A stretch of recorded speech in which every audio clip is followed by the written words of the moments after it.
This video details how to complete a departure report when an employee leaves the school, as every employee eventually leaves the school. It reconciles all of the features of an employment. And as an example, we have got pretty well a series of things under three categories here. Draft issued, non-issued, because we haven't done it, and inactive, meaning these are the candidates and people who have left the employ are out of the system. So I will start one here for Nicole Kidman. Clicking here, it opens this up and it's set at draft, but we're going to issue this, so we click and change it to issued. This information comes from the school record and tells us that she started work September the 1st. It was the end date was this, the probation date was on. So if her last day of work is going to be, let's just fictitiously call it October the 20th. And the reason for departure was probation. And the departure notes would be whatever information you need to type in to explain why this is happening. The forwarding phone number is taken from her personal phone number, but you could also add another phone number, for example, if it's a friend, a family member, or whatever. And the forwarding address are, in case we have to send tax forms or anything of that nature, it's up to the employee to tell us where they want to send them. Otherwise, we can't do that.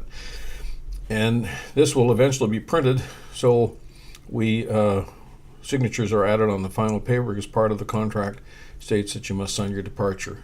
So the departure status is in these categories, and it's expected that this field will be used to explain the situation on, for example, the salary.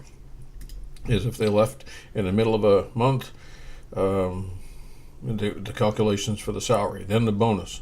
Is there a bonus involved or not? None would be the typical answer.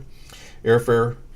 If there's a pension, I don't think many schools have pensions, but that's involved. The housing, for example, if there is utilities owed or deposits held or things like that, they have to be reconciled. And the utilities on the housing, if that's applicable. Medical was a prepaid medical form that has to be reimbursed. And the work visa, if the school paid for a year-long work visa and the student or the teacher is leaving prematurely, then they'll be looking for some money back.